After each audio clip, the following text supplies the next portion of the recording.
everybody, welcome to Leon's Chainsaw Parts and Repair.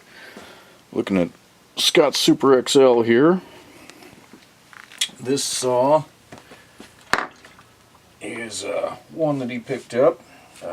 Ran pretty good, other than you tilted it on its side or tilted it forward. It liked to die.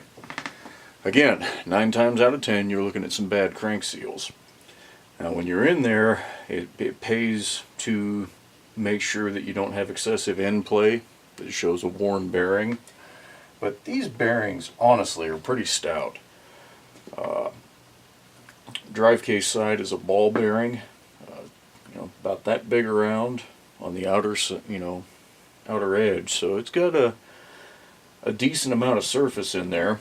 This side is the flywheel side's a needle bearing, and again, it's about that long and about as big around as my thumb. So pretty stout. It's very uncommon for these to go bad unless you've had other problems like running it without oil in your fuel, followed by a seizure, the piston and cylinder. That's when you've got to watch out for it. But anyway, went through this guy, put some new crank seals in it. Other than that, and the clutch shoes, this is a saw that needed new shoes on the clutch. It's in pretty good shape. You heard it running. I was tuning this carburetor, just fine-tuning it as the video kicked on. And a lot of guys ask, hey, how do I adjust my carburetor? And every one's going to be different because each one, the fuel inlet needle that's attached to the diaphragm is going to be slightly different. I mean, they're not all exactly the same. They can't be.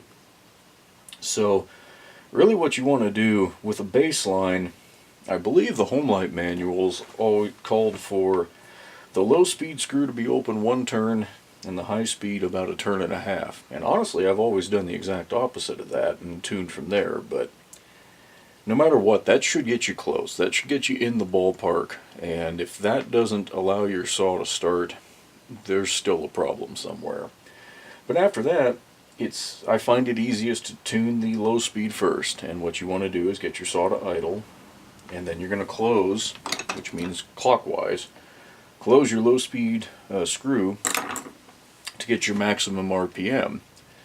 Once you've got that, you're going to want to back your idle speed back down to where your chain's not turning. Now obviously you'd need a bar and chain on there, but I've worked on enough of these, I know the engine speed fairly well. That's why I could tune it the way I was. But anyway, when you've got your low speed where you think you got it, just pull the trigger real fast. Just go to full throttle. If it stumbles, you're too lean. You need to open that screw back up a little bit, which means going counterclockwise. And you want to do that until you can pull the trigger, smooth acceleration, revs right up. If you're pulling the trigger and it's blasting a huge cloud of smoke out of the exhaust, you're either running too rich or you have way too much oil in your fuel. You shouldn't see visible smoke when the engine's warmed up and you're just running it normally. So once your low speed's tuned, then you can tune your high speed. And that's, again, pretty simple. You get it to wide open throttle, and you tune for the highest speed, and then back it off counterclockwise a little, a 1/16 of a turn, enough that you hear the engine speed drop just a little bit. That's your safety net, so that when you're cutting, really hogging it in a cut that's towards the end of your bar, it's putting enough fuel in that cylinder that you're getting enough oil in there to lubricate everything. So anyway, Scott, I think this thing's about ready to go. I just need to put a new duckbill valve in the fuel cap here. So you can see a little fuel leaked out and that thing's shot. But anyway, I'll get this drained and can get some saws heading back to you.